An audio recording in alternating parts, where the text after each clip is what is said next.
The aspen sun was like liquid gold pouring over my head. I squinted, watching the maroon bells glitter against the high-altitude blue of the Colorado sky. "Hey, handsome. Want a picture?" $10. A woman who looked like she'd been breathing mountain air her whole life waggled a digital camera at me. I stroked my chin. "Ma'am, does that price really do justice to this face? I'm thinking I'm at least a $20 man."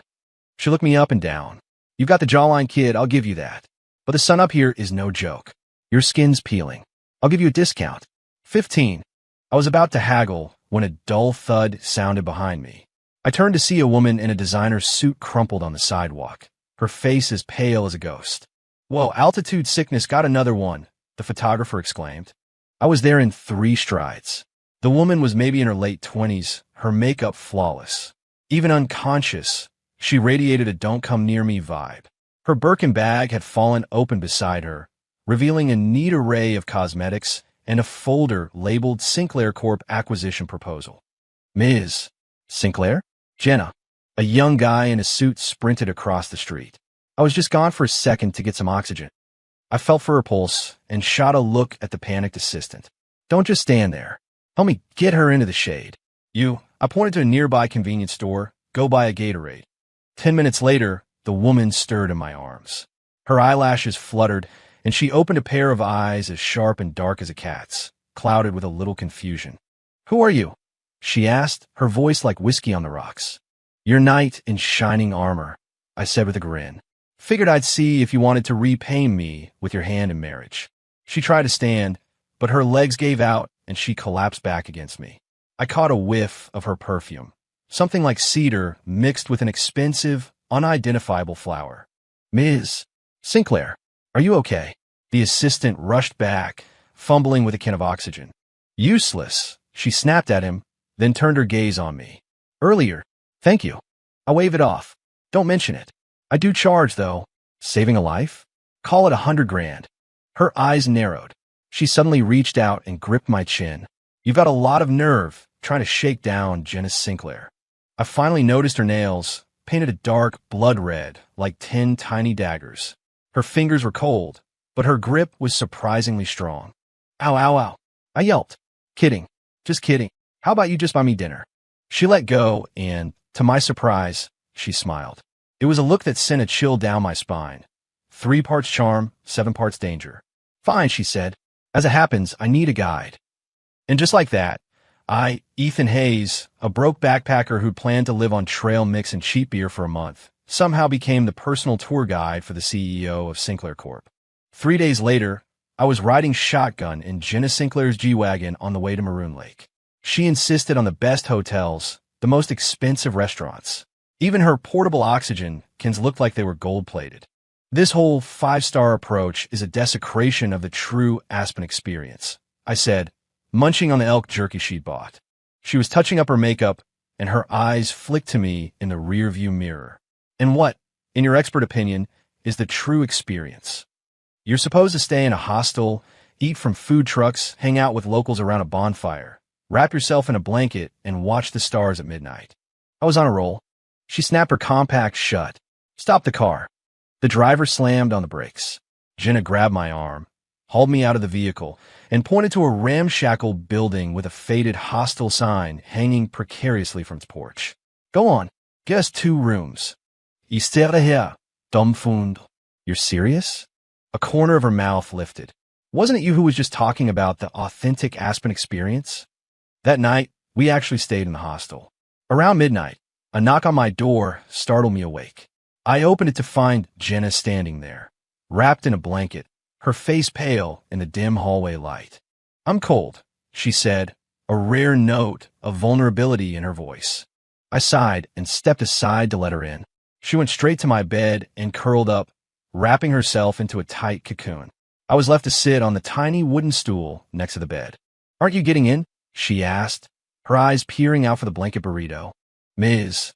Sinclair, as much as I appreciate a good time, taking advantage of a damsel in distress is not my style." "Shut up," she cut me off. "I'm just cold. Don't make it weird." I shrugged and carefully lay down on the far edge of the mattress. On the narrow twin bed, we had a veritable DMZ between us. "Tell me a joke," she said suddenly. Huh, you seem like the kind of guy who's full of bad jokes. Tell me one. I thought for a second. Why is the Wi-Fi so bad in Aspen? Why? Because all the data is going downhill. She didn't laugh. Instead, she kicked me. That was terrible. You want to try telling one? She turned to face me, her eyes catching the moonlight streaming through the window. Ethan, why did you come to Aspen? I was quiet for a moment. Got dumped. Girlfriend left me for some bald millionaire. Said I was nothing but a pretty face. She reached out and gently touched my cheek. She wasn't wrong. You are pretty. I caught her hand. Jenna, you're giving me the wrong idea. She moved closer, her breath warm on my face. What idea is that? I swallowed hard.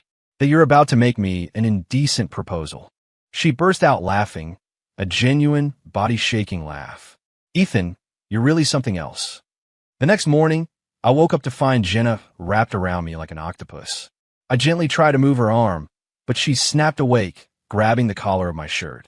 Where are you going? She asked, her eyes sharp and alert. The bathroom, I said weakly. She let go, her ice queen composure snapping back into place. Phoenix. When I got back, she was already fully dressed with perfect makeup, on the phone tearing into some poor employee. She saw me, hung up, and tossed a set of clothes onto the bed. Change. We're going to the lake. I glanced at the tag. Tom Ford. This woman even bossed you around with luxury goods. By the shore of Maroon Lake, Jenna just stared out at the water. The sun cast a golden halo around her profile, making her look like a painting. You know, she said suddenly, my ex-husband proposed to me right here. I raised an eyebrow. Ix. He cheated. A cold smirk played on her lips. I took him for everything he was worth. I nearly neutered him. I instinctively crossed my legs. Damn, Jenna. She turned to look at me. Are you interested in being my daughter's father? I choked on my water, spraying it everywhere. What? Not biologically, she said, that dangerous smile returning. My daughter, Poppy, is 5. She needs a full-time manny. I wiped my mouth. Ms. Sinclair, while it's true that I'm handsome, witty, a fantastic cook, and great with kids, my services are not for sale. $20,000 a month, room and board included, she interrupted. But for a beautiful, generous woman such as yourself, I could be persuaded to make an exception. I finished, not missing a beat. She nodded, satisfied, then leaned in close. Ethan, from the moment you saved me, I decided you were the one. I took a step back. Is that a confession? She shook her head. It's a notification. On the way back to the Aspen airport, Jenna's phone rang. Her expression darkened instantly. After hanging up, she ordered the driver to head straight for the private terminal. There's a problem at the company, she said curtly. You're coming back to New York with me. My eyes widened. Hold on, I haven't even agreed to be a manny yet. She handed me a plane ticket. First class. If you don't come, I'll personally call every hotel and hostel owner in Aspen and tell them you're a con artist. I took the ticket. Jenna, this is basically kidnapping. She smiled. No, it's recruitment. On the plane, Jenna was buried in paperwork. I snuck a few glances. It seemed to be a crisis related to a major acquisition. Need any help? I asked. She didn't look up. What can you do? I can tell you jokes to cheer you up. She finally looked at me, her expression unreadable. Ethan, sometimes I just want to crack open your head and see what's inside besides bad jokes. I gave her a mysterious smile. A deep and abiding love for you, obviously. She rolled her eyes, but I saw the tips of her ears turn red. When we landed, Jenna's assistant was already waiting. He handed her a file and murmured something in her ear. Jenna's face turned to stone. What's wrong? I asked. She took a deep breath. A competitor just snagged our most important project. She paused, then looked directly at me. Ethan, you said you knew someone on the Aspen Tourism Board? I nodded. Yeah, I met this older guy at a bar, Rick Miller. We had a few beers. He's the deputy director of the Aspen Tourism Bureau. Jenna cut me off. I checked your Instagram right after you mentioned him. I scratched my head. Huh, old man Rick is a big shot. Jenna suddenly grabbed my hand, her grip tight. Get him on the phone for me. Now. The fire in her eyes was genuinely intimidating. Jenna, you're looking at me like you want to eat me alive. If you help me land this project, she leaned in, her warm breath ghosting across my ear, I'll raise your pay. I sighed dramatically. Ms. Sinclair. You're making this very difficult for me. 10 grand, she said. I'm not the kind of guy who can be bought. 20? Deal. That night, after a call I facilitated, Jenna and Rick Miller had a very productive dinner. As we celebrated, she kept kicking me under the table every time I made a joke, and it hurt like hell. On the way back to the hotel, Jenna was unusually quiet. It wasn't until we were in the elevator, just the two of us, that she suddenly hugged me, resting her head on my shoulder. Thank you, Ethan, she whispered. I froze. Jenna, what are you? Don't talk, she said, her arms tightening around me. Just for a second. When the elevator doors dinged open at the penthouse level, she pulled away, her mask of cool professionalism firmly back in place, as if that moment of vulnerability had never happened. 9 a.m. tomorrow. My house. You're meeting Poppy, she commanded. Don't be late. Jenna's townhouse was so massive the foyer alone was bigger than my entire apartment. The crystal chandelier made me dizzy, and the marble floor was so polished I was afraid I'd slip and break some priceless antique. Shoes off, Jenna ordered without looking back, her heels silent on the plush runner. As I bent down to untie my laces, I heard the rapid pitter-patter of small feet. A little girl with pigtails shot down the stairs like a cannonball and launched herself into Jenna's arms. Mommy, the girl cried, her face tilted up, her eyes shining like stars. Jenna's expression melted, all her sharp edges softening as she scooped up the little girl. Poppy, did you miss me? Yes, Poppy answered loudly. Then her curious gaze landed on me. Who's that man? I made a goofy face at her. I'm your new dad. Poppy's eyes went wide. She turned back to Jenna. Mommy, is that true? Jenna shot me a death glare. Ethan, if you say one more stupid thing, I will personally throw you off that balcony. I held up my hands in surrender. Just a joke. I'm the nanny your mom hired. He's a life assistant, Jenna corrected. He's here to play with you, tell you stories, and take you to and from school. Poppy tilted her head, sizing me up. Do you know stories about dinosaurs? Do I ever? I crouched down to her level. I don't just tell them, I act them out. The T-Rex walks like this. I hunched over, holding my hands up like tiny claws, and let out a low growl. Poppy giggled and scampered away. I want to see a triceratops. Here comes the triceratops. I chased her around the living room, deliberately running clumsily so she could easily dodge me. Leaning against the banister, Jenna watched us, a small, genuine smile playing on her lips. The sunlight, streaming through the floor-to-ceiling windows, bathed her in a golden light. For a second, she was breathtakingly beautiful. After half an hour of chaos, Poppy was exhausted, flopped on the sofa like a limp noodle.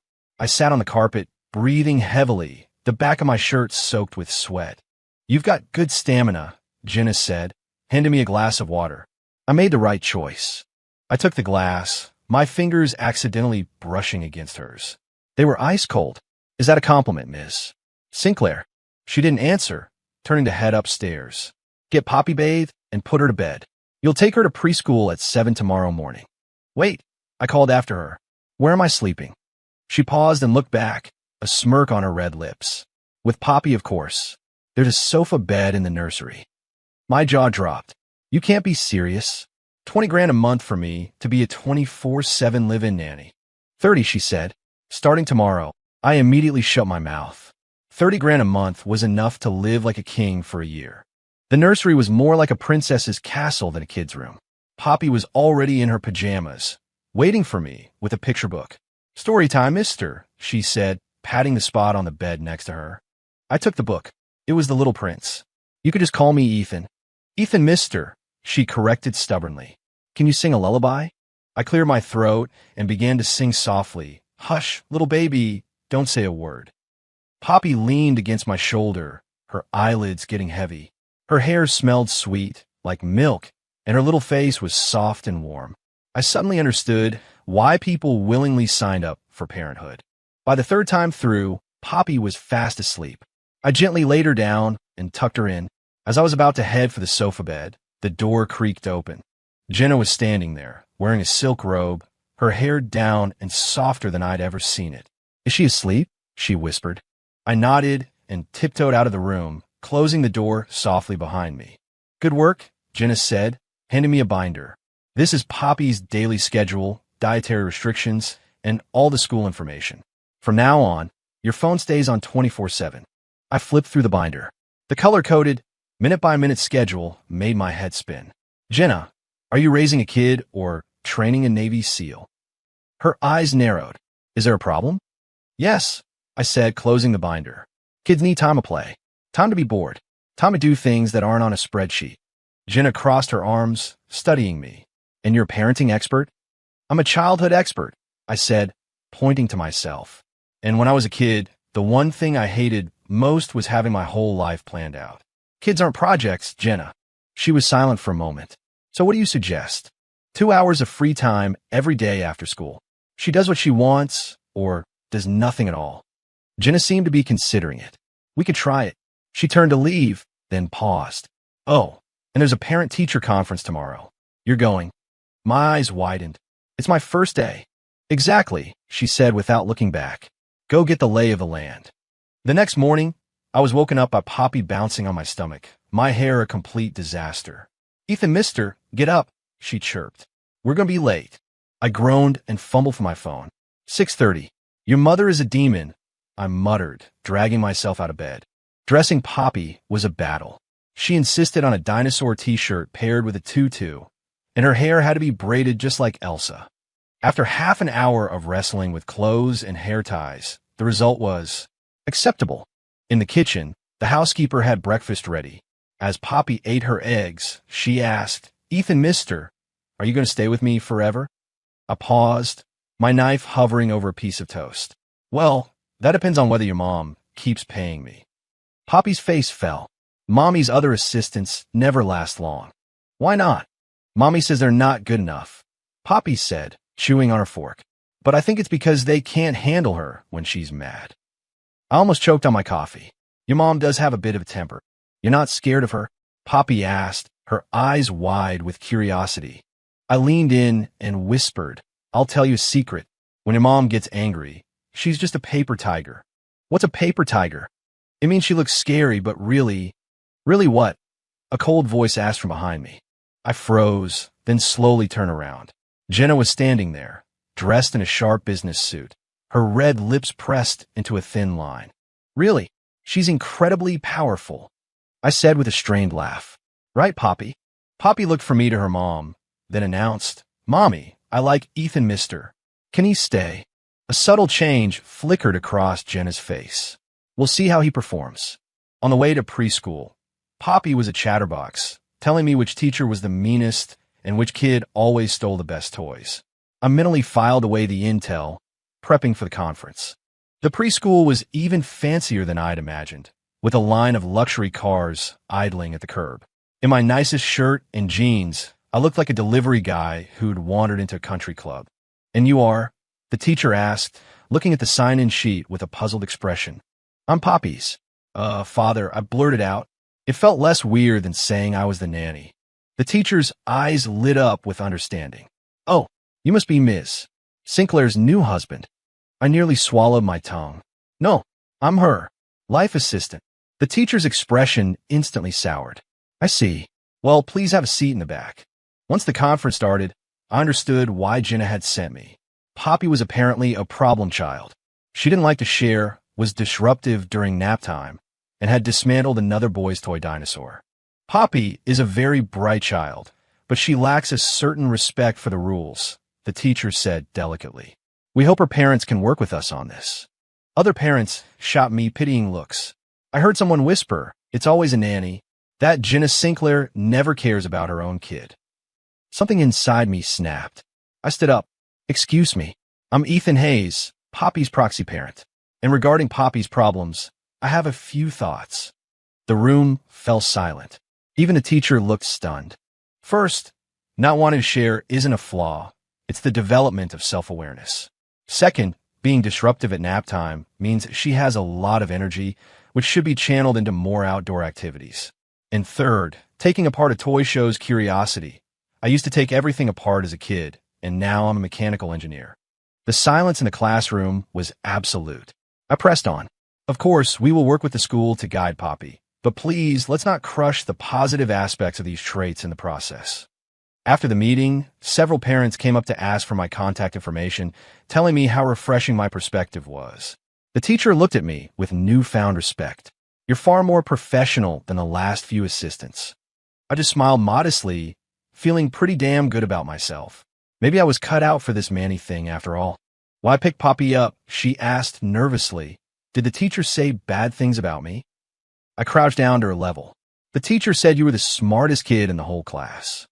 Her eyes lit up. Really? Really? But I lowered my voice to a whisper. She said your technique for taking apart toys wasn't very professional. Next time, I'll teach you some more advanced methods. Poppy cheered and threw her arms around my neck. Ethan Mister is the best. In the car on the way home, Poppy suddenly said, Ethan Mister, can you be my dad? My hands jerked on the steering wheel. That's a question for your mom. Mommy said it's okay, Poppy said seriously. She said it's fine as long as you agree. I nearly drove the car onto the sidewalk. What the hell was Jenna playing at? Was this a test? A game? Or could she actually be interested in me? That evening, after putting Poppy to bed, I found Jenna working in her home office. I knocked on the doorframe. Got a minute? She didn't look up from her laptop. Speak. Poppy told me today that you want me to be your father. Jenna's fingers stilled on the keyboard. She finally looked up. She said that. I nodded, watching her reaction closely. The tips of her ears seemed a little red, but her expression remained cool. Kids say silly things, she said, turning back to her computer. Don't take it seriously. I walked further into the room, leaning my hands on her desk.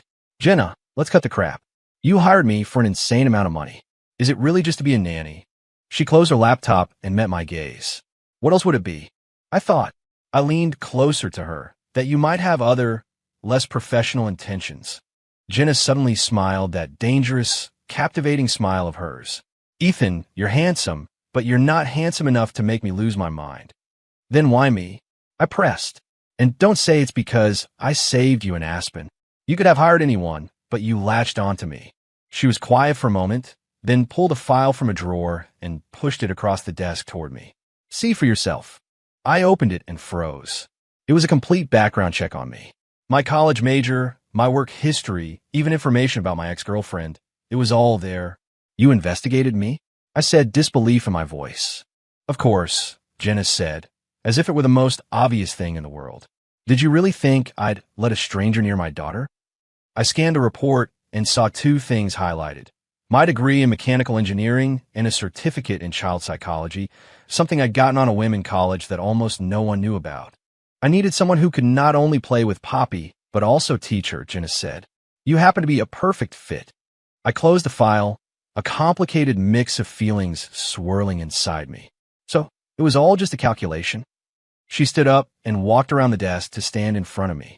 Not entirely. She reached up and straightened the collar of my shirt, her touch surprisingly gentle.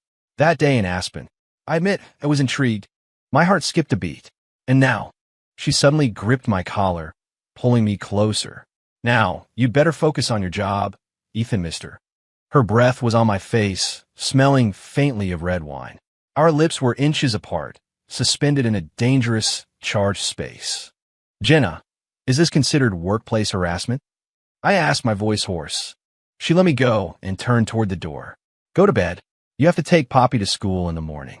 At the door, she stopped. By the way, my ex-husband is coming to visit Poppy next week. Be prepared. Ist der Herr, stunned. Ex-husband? What? Wasn't that in your file? She asked, looking back at me. I've been divorced for 3 years. Poppy's biological father is coming to see her. And with that, she swept out of the room, leaving me alone in her office, my world completely upended. The news about the ex-husband landed like a stone in my gut. I couldn't sleep. I ended up studying the file Jenna had left on him. Preston Vanderbilt, 35, a Wall Street shark, now the CEO of the North American division for some multinational cosmetics giant. The man in the photo wore a bespoke suit and gold-rimmed glasses, his eyes as cold and precise as a calculator. Looks like a real piece of work, I muttered, tossing the file aside. Just then, one of Poppy's dinosaur toys hit me in the face. Ethan Mister, Poppy said, rubbing her eyes as she sat up in her little bed. I had a dream that Daddy turned into a T-Rex. My heart clenched. You remember what your dad looks like? Mommy, show me a picture, she said, tilting her head. She said Daddy is very busy. That's why he can't come see me.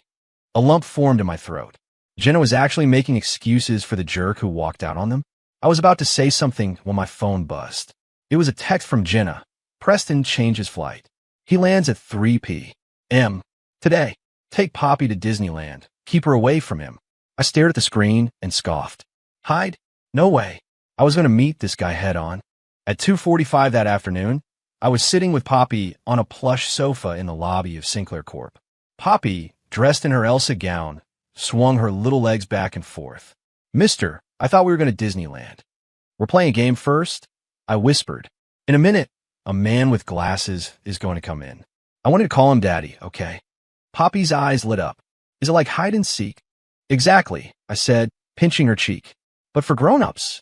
At precisely 3 o'clock, a tall figure emerged from the revolving doors. Preston Vanderbilt had even more of an intimidating presence than his photo suggested. His custom suit fit him perfectly, and a wedding ring gleamed on his left hand. His eyes scanned the lobby and locked onto me and Poppy. Poppy, he asked, crouching down, his voice artificially soft. I'm your father. Poppy blinked, then turned to me. Ethan, mister, is this the bad guy? Preston's smile froze on his face. I stifled a laugh. She's just a little shy around strangers. You can't blame her, mister. Vanderbilt, it has been 5 years. He stood up, his eyes boring into me from behind his glasses. And you are? Ethan Hayes, Poppy's current father, I said, extending a hand. Didn't Jenna tell you? He ignored my outstretched hand and turned to the receptionist. I have an appointment with Ms. Sinclair. The young woman at the desk trembled. Ms. Sinclair is waiting for you on the 28th floor. The moment the elevator doors closed, I sent a text to Jenna. Your ex has terrible taste. That Hermes tie is definitely a knockoff. She replied instantly. Don't cause trouble. Take Poppy home. I was about to text back when Poppy tugged on my sleeve. Mister, that lady keeps looking at you. I followed her gaze to a corner of the lobby where a woman in dark sunglasses was talking on her phone, though her eyes were glued to me. The second she saw me notice her, she turned and walked away. Weird, I muttered, scooping Poppy up. Come on, kiddo. Let's go get some ice cream. We had just stepped out of the building when a black Mercedes pulled up, blocking our path. The window rolled down, and Preston's assistant leaned out. Mister, Vanderbilt asked me to escort Miss Poppy home. I held Poppy tighter. Thanks, but we have our own car. Mr. Hayes, the assistant said, his voice low and threatening. Mr.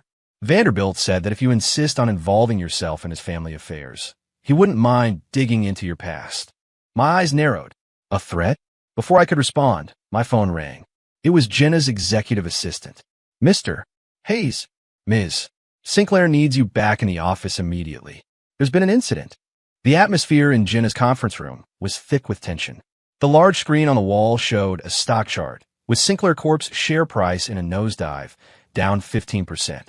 Someone's shorting our stock, Jenna said, her fingernails tapping a sharp rhythm on the table. At the same time, a story about a product quality scandal just broke, and 3 of our major partners have terminated their contracts. The executives exchanged nervous glances. I stood in the corner, holding Poppy, and noticed Jenna's eyes kept flicking toward Preston. He was calmly sipping a cup of coffee, looking like a casual observer. Ms. Sinclair, the CFO, said, wiping sweat from his brow, if we can't find the capital to cover the buyback by tomorrow. I'll handle it, Jenna interrupted him. Meeting adjourned.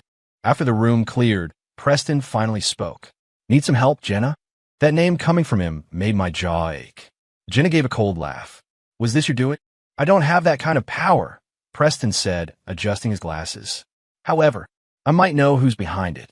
He glanced meaningfully at Poppy, who was now in my arms. 8 o'clock tonight. The plaza. Just the 2 of us.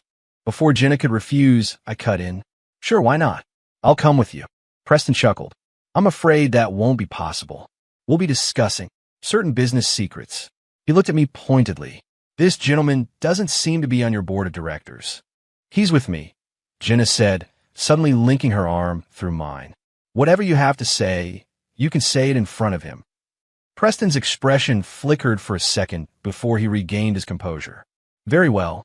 I'll see you both tonight. The moment he was gone, Jenna pulled her arm away. Are you insane? What good does antagonizing him do? Don't you think it's a little too convenient? I said in a low voice. Your ex-husband shows up, and your company suddenly implodes? Jenna rubbed her temples.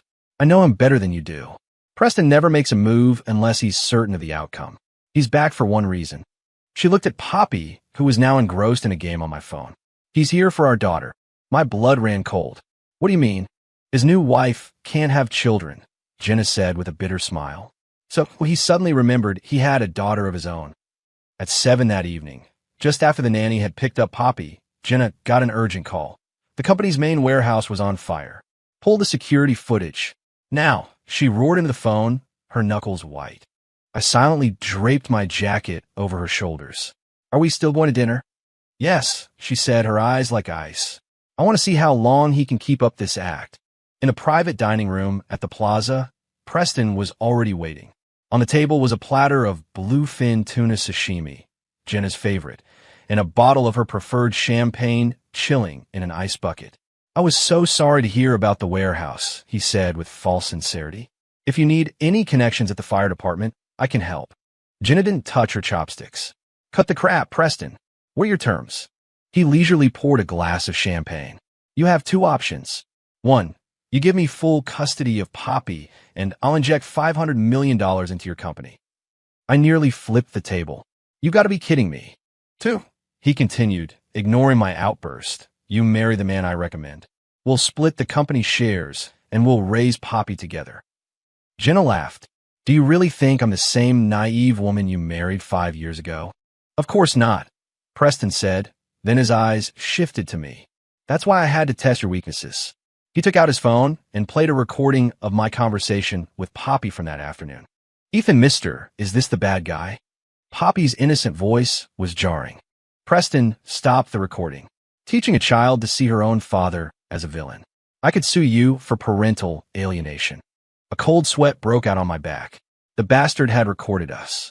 And there's more, Preston said, pulling up a security video. It showed the woman in sunglasses from the lobby injecting some kind of liquid into Sinclair Core products on a store shelf. My assistant just happened to catch this, he said, adjusting his glasses. And this woman appears to be Chloe Vance, the daughter of Chairman Vance. Jenna's face went white. Vance was our biggest supplier. Coincidentally, Ms. Vance has been spending a lot of time at a bar called the Mechanic's Shop, Preston said, looking pointedly at me. And Mr. Hayes here seems to be irregular. I felt like I'd been plunged into ice water. My friend owned that bar. I just helped out sometimes. How could you have dug up that much dirt so quickly? What are you implying? Jenna's sharp gaze turned to me. Preston just smiled. Nothing. I'm just curious as to why Mr. Hayes so coincidentally appeared in Aspen and so coincidentally saved you. The door to the dining room was suddenly thrown open. Poppy ran in, her face flushed. Mommy, the preschool is on fire. All three of us jumped to our feet. The nanny rushed in behind her, out of breath. Ms. Sinclair, the school just called. There was a small electrical short. Everyone is fine. Preston frowned. What is Poppy doing here? I told my assistant. I had your assistant. Detained on his way here, I said with a cold smile. By the way, that listening app on his phone works great. For the first time, Preston's composure cracked. Jenna scooped up Poppy and headed for the door. The game is over, Preston. If you ever try to touch Poppy again, I will ruin you. In the car on the way home, Poppy was asleep in her car seat. Jenna stared out the window for a long time before she spoke. That business with Chloe Vance. Is there anything you want to tell me? I gave a bitter laugh. If I told you I was just working at that bar to pay off some debts, would you believe me? No, she said, turning to look at me, her expression unreadable. But I know you're not who Preston says you are. A warmth spread through my chest. I was about to speak when she added, because if you were really that manipulative, you wouldn't have been stupid enough to brag about your engineering degree at a parent-teacher conference. I was speechless. This woman, had she been having me watch this whole time? So, she said, her eyes narrowing, how much debt are you in? 50,000, I admitted. My ex-girlfriend took off with it. Jenna actually smiled. We'll deduct it from your salary. She leaned back in her seat. Starting tomorrow, you are officially my special assistant. Your new salary is 50,000 a month. My eyes widened. Why? First, you're shameless enough to deal with Preston, she said, ticking off the reasons on her fingers. Second, Poppy adores you. And third, she paused. I'm used to having you around. In the darkness of the car, the sharp lines of her face seemed to soften. On impulse, I reached out and brushed my fingers against hers. She didn't pull away. At 3 a.m, Jenna's townhouse was still ablaze with light. When I pushed open the study door with a mug of hot cocoa, she was scowling at her laptop, her fingers flying across the keyboard in a furious rhythm. The blue light from the screen illuminated her pale face and the dark circles under her eyes. Drink this, I said, pushing the mug toward her. You're going to work yourself to death, Jenna. She didn't look up. The damage report from the warehouse just came in. They destroyed our entire first batch of a new serum. $23 million worth. I let out a low whistle. Preston doesn't mess around. It wasn't him, she said, finally looking up, a dangerous fire in her eyes. It was Chloe Vance. The security footage shows her injecting the samples with hydrochloric acid. My stomach tightened. That quiet, sad girl I met at the bar was a corporate spy. I swear, I barely know her. We talked twice. I know, Jenna said with a cold smile. She targeted you because you mentioned you were a mechanical engineer. They want to steal our patent for the vacuum sealing technology. She played a recording. Chloe's sweet voice filled the room. Ethan, I heard you're great with mechanical design. My company has this piece of equipment that keeps breaking down. A chill went down my spine. That whole conversation had been set up. Jenna suddenly grabbed my hand, her nails digging into my skin. From now on, you don't leave my side. 24/7. Especially when Preston is around. Is that jealousy or a new security protocol? I tried to lighten the mood. It's business strategy, she said, letting go and pulling a contract out of a drawer. Sign it. $300,000 a year, plus an NDA and a non-compete. I glanced at the terms. Employee must unconditionally cooperate with all of the employer's business activities, including but not limited to posing as a spouse. I looked up at her. Jenna, are you hiring an assistant or a husband? Her red lips curved into a smirk. Are you signing or not? Just as my pen hit the paper, Poppy appeared in the doorway, rubbing her eyes. Mommy, I dreamed that Daddy turned into a fire-breathing dragon. Jenna's expression melted instantly. She scooped Poppy up, her voice soft and gentle, a complete transformation from the woman she'd been seconds before. Go back to sleep, sweetie. Mommy's right here. Watching the two of them, their cheeks pressed together, I suddenly understood Preston's obsession. It was a perfect picture, so perfect it made you want to destroy it. The next morning, I was jolted awake by the doorbell. I opened the door, my hair a mess, to find Preston's assistant holding a bouquet of white roses. Mr. Vanderbilt requests Ms. Sinclair's presence for dinner tonight. 7 o'clock, the terrace at 18. I was about to tell him where he could stick his roses when Jenna's voice came from behind me. Tell him I'll be there. With my fiancé. After the assistant left, looking bewildered, I turned to her. Fiancé, isn't that taking things a little too far? She reached up and straightened my collar. Clause 3 of your contract. Unconditional cooperation. Her fingers paused as they brushed against my throat. Go buy a suit today. Use my card. Jenna, I said, catching her wrist. Are you sure this is just an act? She leaned in, her breath cool and minty. Don't flatter yourself, Ethan. Her lips were almost touching my ear. You're just a pawn. The shopping trip that afternoon was a surreal experience. Jenna insisted on picking out my suit herself, only to corner me in the fitting room. Chloe Vance just texted you again. I struggled to get my phone out. Sure enough, 2 unread messages from an unknown number. Ethan, can we meet? It's about a secret at Sinclair Corp. You're monitoring my phone? Hier. She smiled faintly. Just a location tracker. Text her back. Tell her you'll meet her tomorrow afternoon. 3 o'clock at the Green Sanctuary. You're setting up a sting? No, she said, her fingernails tracing my collarbone. I'm making an example of her. Dinner that night was even stranger than I'd anticipated. Preston had booked the entire rooftop restaurant, but had only set the table for 2. When he saw me, his pupils contracted behind his glasses. An extra guest, he said, signaling for a waiter to add a chair. It seems Jenna hasn't changed. Still always brings a backup. Jenna tightened her grip on my arm.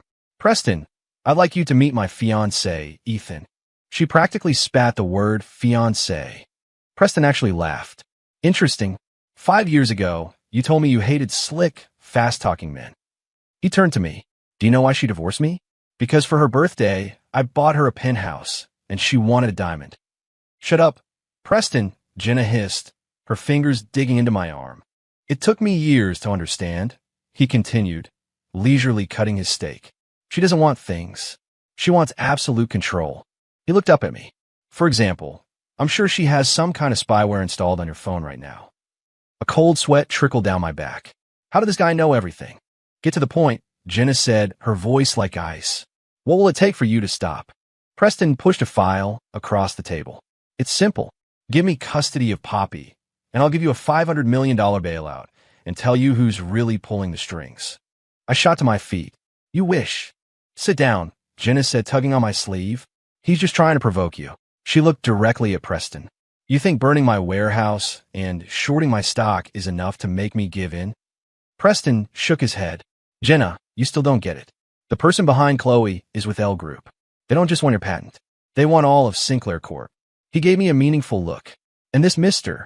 Hayes just happens to be the former college roommate of L Group's heir. It felt like I'd been struck by lightning. Connor, the rich kid who lived across the hall from me in the dorms, was the mastermind? The ride back to the townhouse was silent. It wasn't until we were in the garage that she finally spoke. Explain. I gave a tired laugh. My college roommate, Connor Croft, yeah, he used to brag about his family's cosmetics business. But I dropped out and lost touch with him years ago. I swear, I had no idea he was with L Group. Jenna, I had no idea he was with L Group. It doesn't matter now, she said, suddenly leaning over and resting her forehead on my shoulder. I'm so tired. This rare display of vulnerability made my heart stumble. After a moment's hesitation, I gently put my arm around her. I'm here. She immediately pushed me away. Don't misunderstand. That was just a tactical display of weakness. But under the dim garage lights, I saw her ears turn bright red. The next day, the sting went off as planned. I sat in the green sanctuary waiting for Chloe, while Jenna listened in from the next table. When Chloe tearfully admitted that Connor Croft had manipulated her, Jenna appeared, throwing a stack of photos on the table, surveillance stills of Chloe injecting the products. You have a choice, Jenna said, her voice cold enough to freeze water. Either you cooperate with me to take down L Group, or you go to prison for corporate sabotage. After a trembling Chloe signed a confession, Jenna dragged me straight to L Group's headquarters. At the reception desk, she did something that left me speechless. She pulled me in and kissed me, right there in the middle of the lobby. Remember that feeling, she whispered as she pulled away. Try to be convincing. When Connor Croft saw me, he nearly dropped his coffee. Ethan, what are you? He's my fiancé, Jenna said, flashing a diamond ring that I had no idea she owned. I hear you're interested in acquiring my company. Connor looked like he'd swallowed a bug. You got married just to spite Preston? No, to spite you, Jenna said coldly, and to inform you that Chloe Vance has confessed everything. The SEC will be investigating L Group for stock manipulation first thing tomorrow morning. As we were leaving, Connor grabbed my arm in the elevator lobby. Ethan, she's just using you. Didn't Preston tell you? She's broken. She doesn't know how to love. I punched him. As his nose started to bleed, I realized with a jolt that I was in way too deep. That night, Jenna actually cooked dinner. The pasta tasted like rubber, but I ate every bite. Why are you helping me? She asked suddenly. You could have taken a payout from Connor. I wiped my mouth. Hey, 300 grand a year is hard to walk away from. She just stared at me for a long time, then said, Poppy wants you to go with her to the school's parent-child field day. As who? As her dad, she said softly. She insists on having Daddy Ethan there. A lump formed in my throat. Before I could answer, her phone rang. She took the call, and her face fell. Preston has officially filed for custody. I gripped my fork. Can he win? Not if we can prove we provide a stable, two-parent home, she said, looking at me meaningfully. For example, by getting married as soon as possible. My fork clattered onto my plate. This woman, was this real, or was it just another calculated move? I couldn't sleep that night. My phone lit up with a text from Jenna. Balcony. Now, in the moonlight, she was wearing her silk robe, swirling a glass of red wine. Care to look at the stars? I looked up. With New York's light pollution, you couldn't see a thing, but I nodded anyway. I met Preston at an observatory, she said out of nowhere. He told me my eyes were like Rigel, cold, but brilliant. I snorted. Cheesy. She gave a small laugh. I found out later he was only interested in me because Sinclair Corp had a tech patent he wanted. The wine swirled in her glass. Ethan, why do you never ask about my past? I'm waiting for you to want to tell me, I said, taking the glass from her. I've got time. She stepped closer, the scent of wine on her breath. The contract doesn't say you have to stargaze with the boss. It doesn't say I can't either, I murmured, leaning down, our breaths mingling. Just as our lips were about to touch, Poppy's cry echoed from her bedroom. Jenna flinched back as if she'd been burned. I should go check on her. Watching her hurry away, I licked my lips.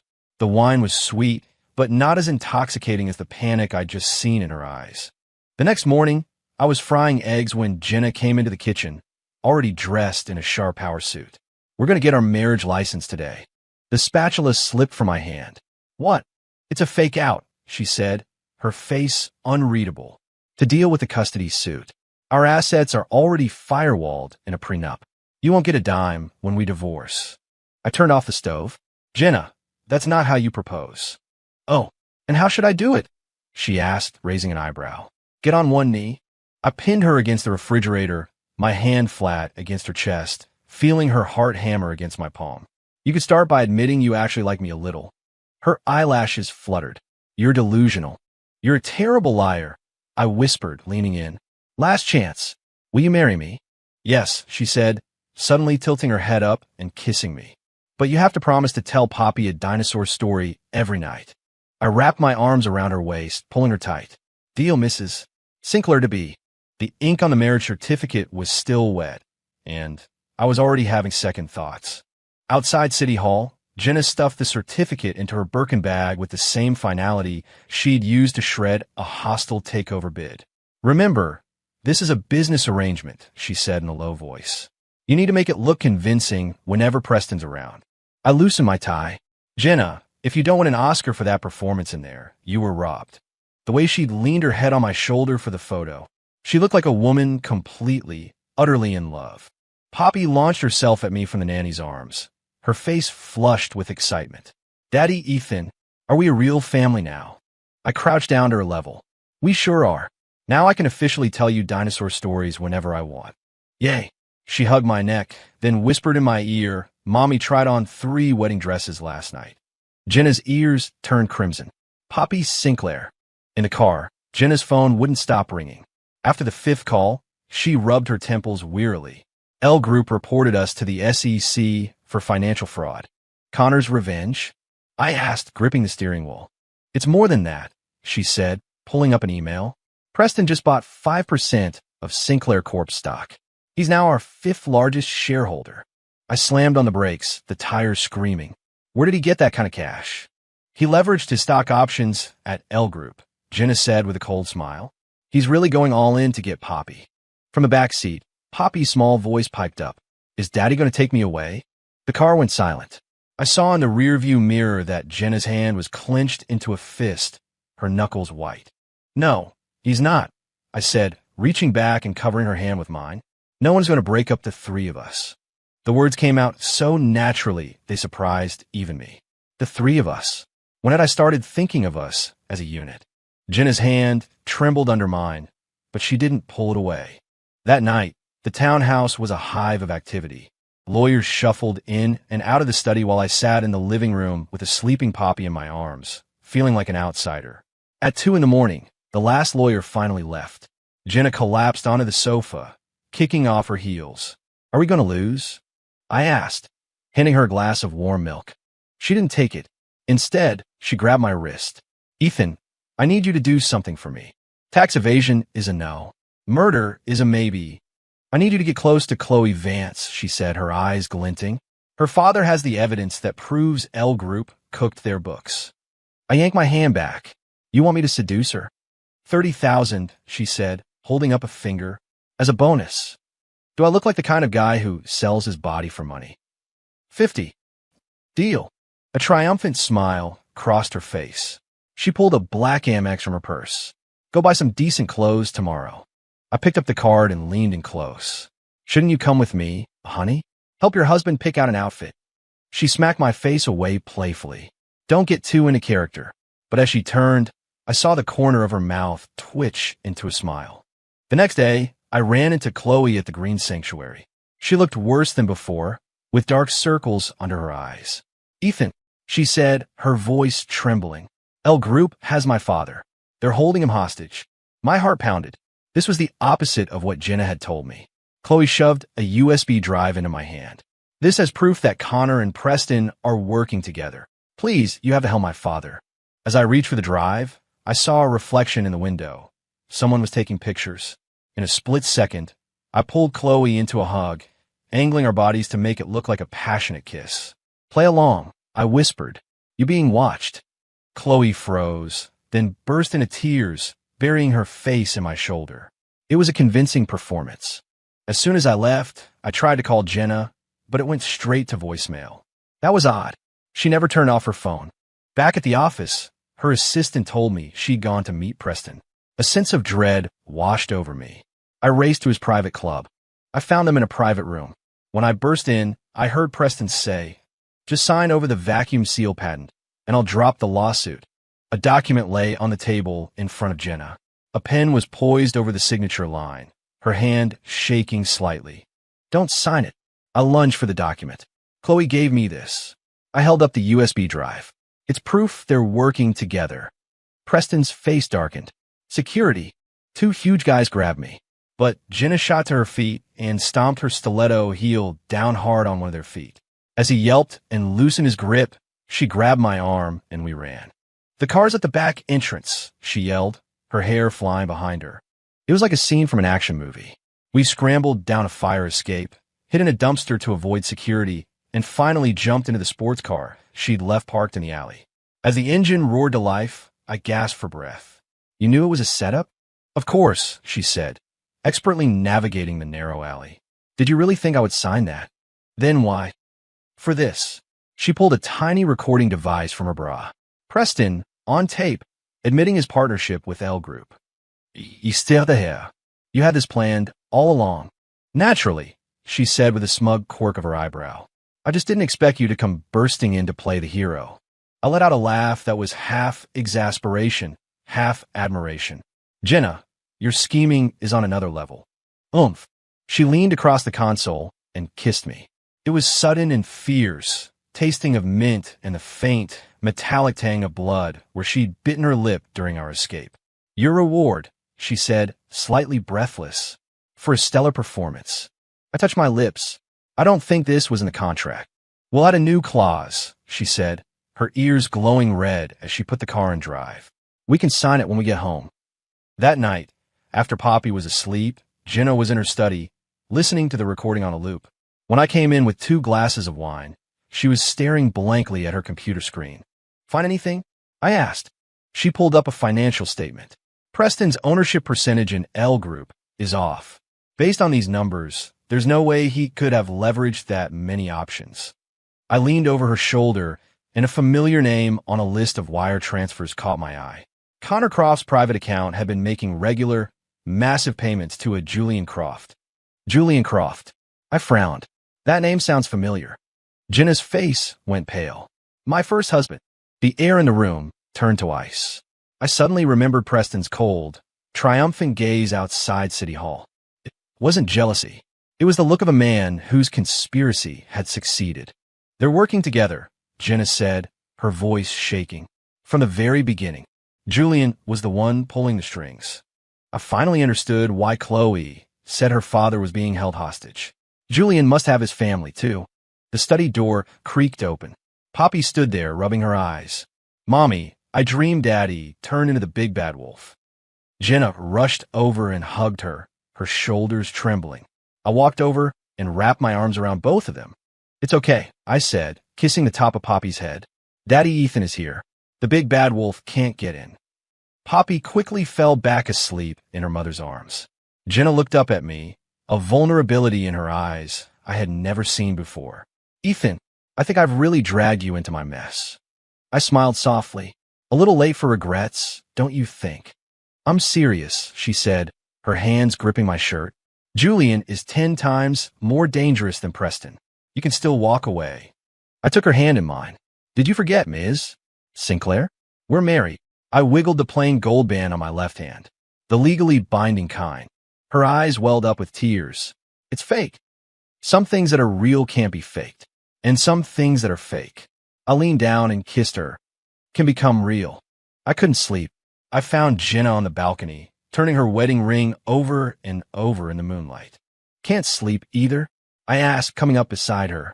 She didn't look at me. I'm trying to figure out how to beat Julian. I have an idea, I said, pulling out my phone.